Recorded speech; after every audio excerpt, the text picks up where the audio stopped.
This past holiday season, I was confronted with the reality that no one was listening to my warnings. Notably, I saw so many of my family flashing their new iPhone 16s and pointing them at me, I might add. If you don't know what I'm talking about, make sure to watch my videos on Apple Intelligence and Windows Copilot, which I will link up top. The sad part is that I can't really convince them of what's coming, and that this is a new technology shift that they are not prepared for. I said this to this 13-year-old engrossed with her iPhone 16 over Christmas, that phone will become your friend. And she responded, "It is already my friend, and I love it." Okay, folks, the changes in the technology landscape will change the way the world works. Do you have to do anything? Do you need to fight back? Well, actually, there will be no problem whatsoever if you remain compliant and subservient to the technological elites that control the tech. If this is your world and you're just a follower and you're willing to ignore any injustice you see around you, then of course there will be no effect on you.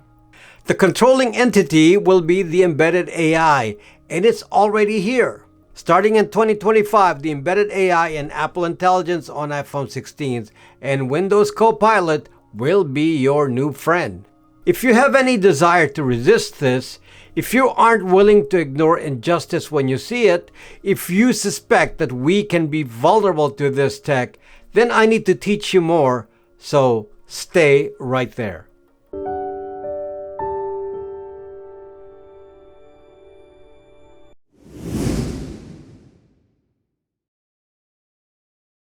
First, let's quickly rehash the technology that will be in control, and it's called the embedded AI. We are on a mission to create a true AI companion.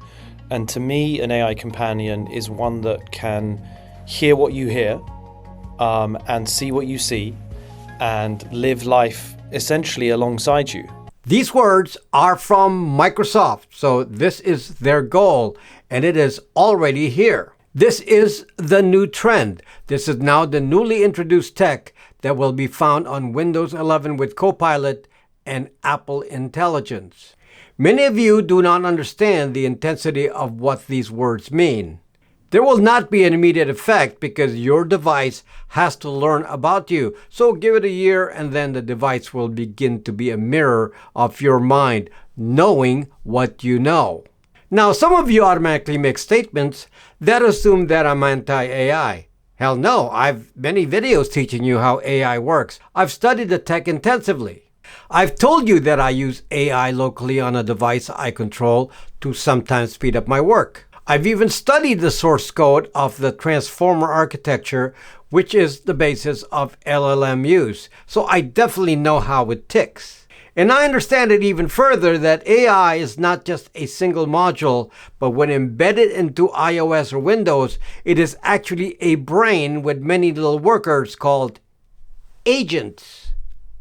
And this is the difference, folks. When the two of the largest corporations on Earth decide to put an embedded AI on your machine with agents only they can control, then this is not the same as you going to ChatGPT. And this is definitely not the same as you running a local AI on your machine. This is someone else's AI controlling you.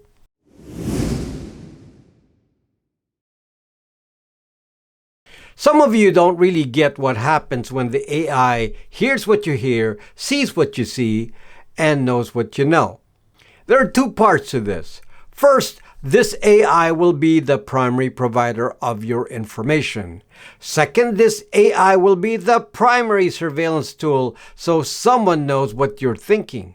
First, AIs have directives. This is fairly obvious if you control the AI locally and ask it to perform certain tasks or ask it information. It will modify your instructions to fit its programming. So in your quest for information, it will be clear that it will not discuss certain topics. Thus, your internet searches, your queries will already be censored and manipulated. This is already done outside of AI, particularly in social media platforms and Google search, as an example. There's a whole psyop attached to this, as I explained in a previous video. But there's more. This is a two-sided affair. I already identified a target use of this technology. For example, it is a way to disrupt individuals who are affecting society outside of some established norm by debanking. Let me tell you the reality. You will not be able to hide your opinions, your belief systems, or your choices from the AI. It will be impossible. So if a controlling entity asks all the embedded AIs in the world to find people with a certain characteristic, perhaps deserving of disruption, could it not do that? It could disrupt you in many ways. Some direct heavy-handed attack like debanking or social media censorship, or even a subtle attempt at your re-education. Many of you will be in disbelief that anything has ever manipulated your opinions, but it already has. And I will show you some examples, and it will show you how vulnerable you all are to an AI that knows what you know.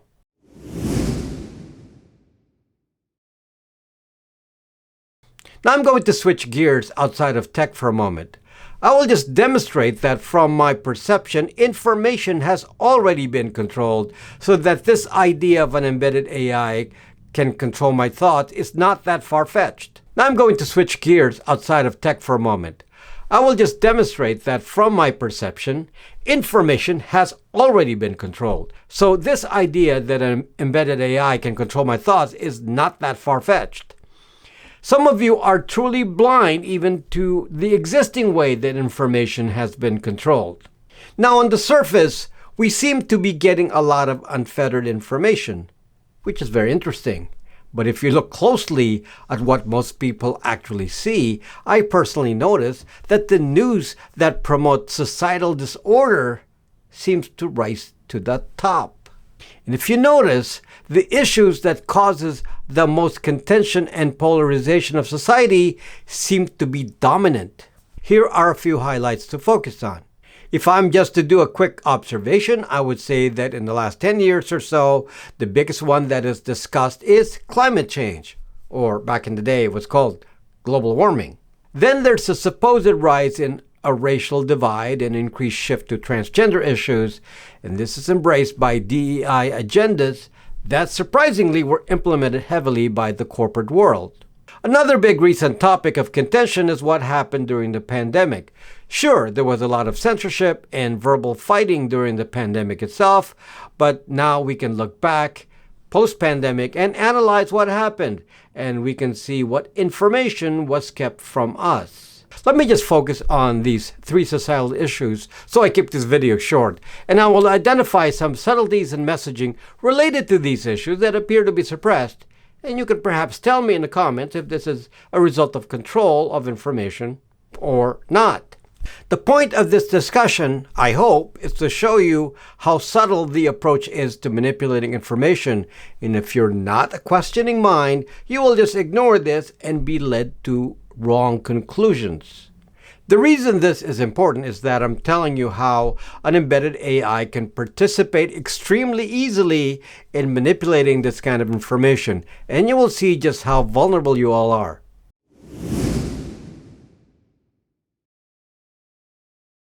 The first issue is climate change and the push for electric cars. Here in California, Governor Newsom has decided that we will no longer have ICE, internal combustion engine cars, sold by 2035. So we're being pushed rather heavily into electric cars.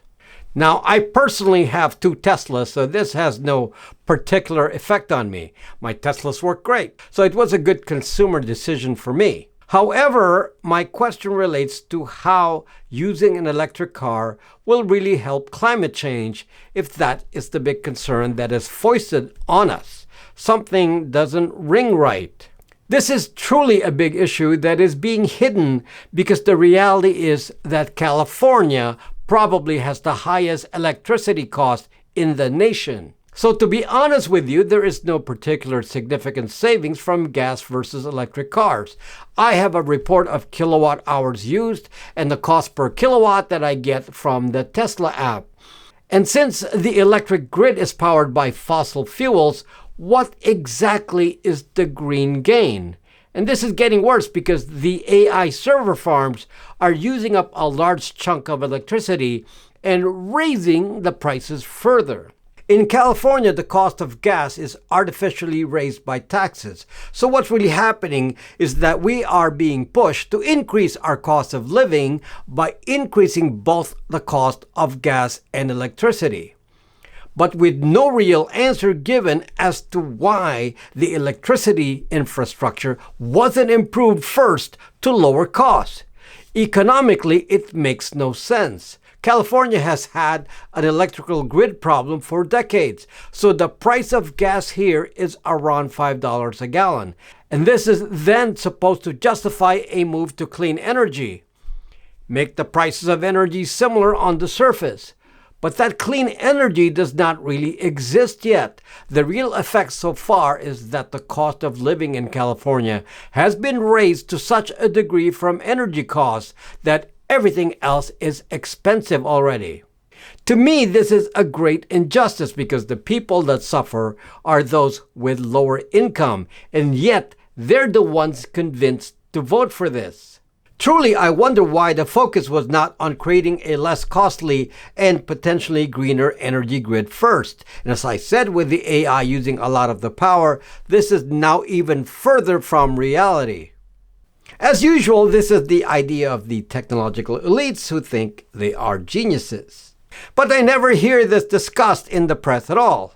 Nada. Silence.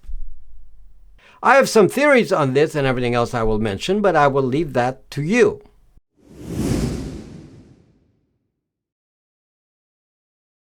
Diversity divisions have been highlighted to a degree higher than where it was, and I perceive that it began under Obama.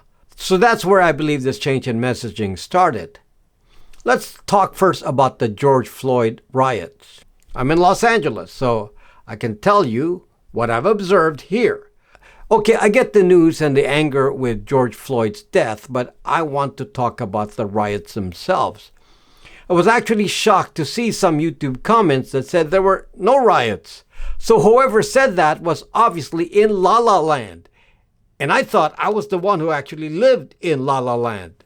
You would have heard the constant sirens in my area at the time and seen the boarded up stores trying to protect themselves from property damage.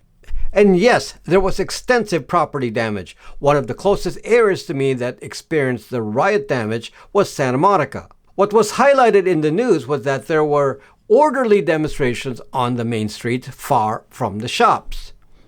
But come on, I was watching TV and could see the looting directly in Santa Monica. In fact, you could do some quick facial recognition and probably identify many of the parties doing the looting. This was repeated in many places in Los Angeles and seen on TV. However, after that, there was no further mention. Some of the shops in Santa Monica were burned down. What about the small business owners who ran these shops? What actually happened after? By the way, if you go back to Santa Monica today, many of the once affluent shops are closed to this day, and it was a depressing place to visit during this Christmas season. As far as I know, no attempt was ever made to identify or arrest those people who caused damage to property and looting, swept under a rug. I'm sure this is true of all the riots elsewhere, like in Portland, for example. So apparently, depending on politics, crime pays. But apparently this is the kind of injustice I'm supposed to just ignore. Not good for me to protest.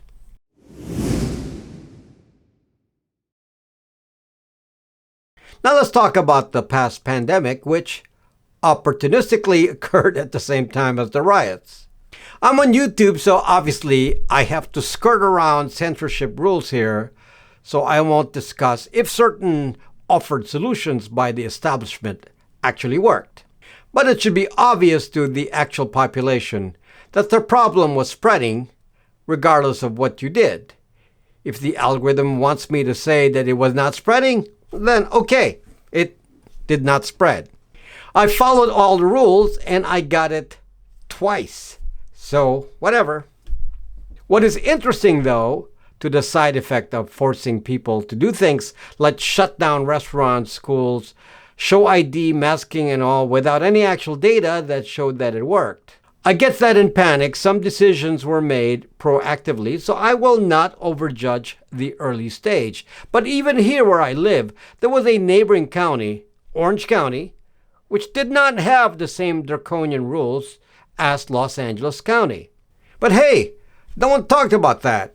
It was just funny that I drove an hour away and suddenly I felt the chokehold on my neck released at the time. I didn't have to show ID to enter a restaurant.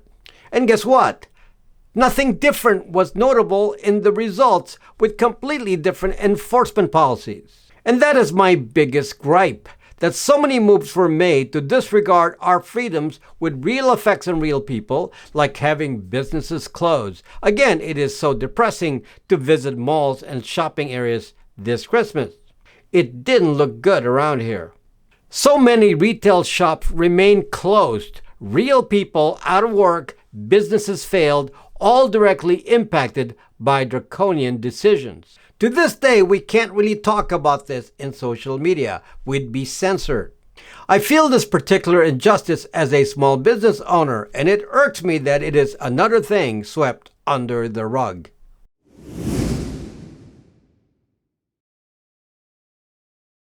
The point in these examples, folks, is that minute pieces of information, if suppressed, disappears from view and from our thought process. All these examples, as you know, are real. And the surprising thing is that they are not discussed, though obviously the reason is that someone is controlling the discussion. Now, I'm going to be honest with you.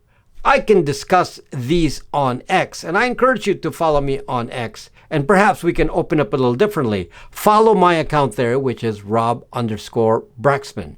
But I don't even have 1,000 followers on my new X account since I lost access to my old account. Long story, but still it's a place where I know information will be uncontrolled.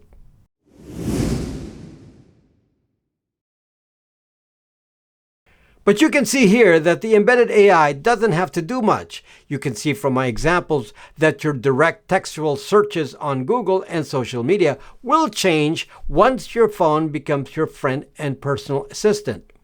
Instead, you will ask the AI, and the AI will supposedly search for you, and the AI will know you intimately.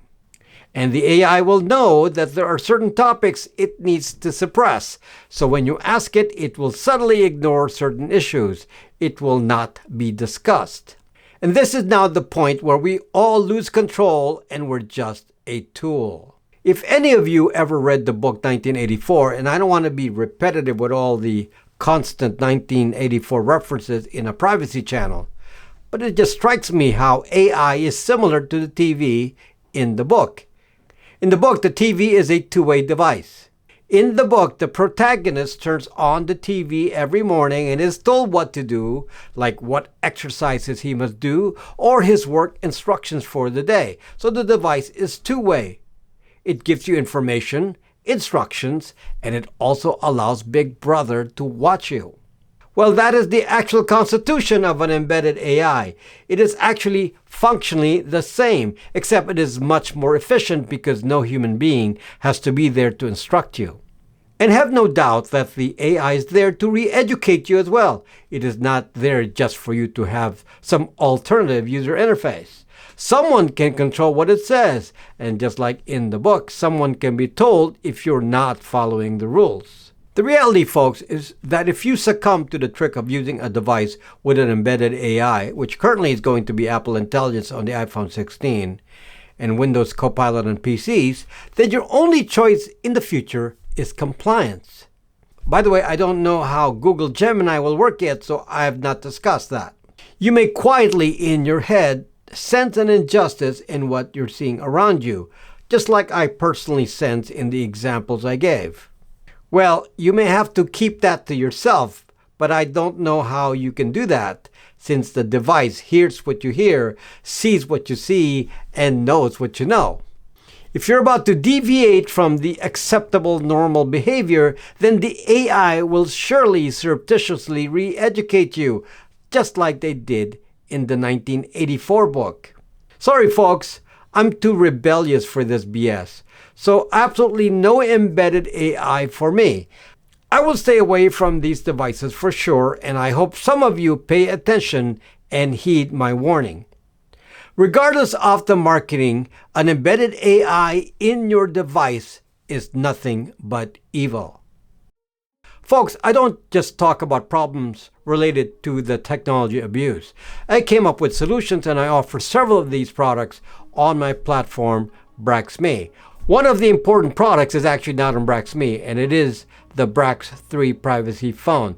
This is a key solution because it guarantees you will have a new phone with no embedded AI. It is also a phone invisible to big tech. This phone is currently on pre-order on the crowdfunding site Indiegogo.com. Check it out. We offer several products that are key to privacy protection. First, we have the Brax virtual phone service, which allows you to have inexpensive additional phone numbers with no KYC or no ID. We have Brax Mail, which will allow you to create unlimited aliases so you can give a different email to every platform, all again without ID. We have Bytes VPN, which will protect your IP address, and that is because that's a huge risk to all of us. These and more are on our site, BraxMe. We have over 100,000 users there discussing privacy issues daily. Come join them and support this channel by using our products and services. Thank you so much for watching, and see you next time.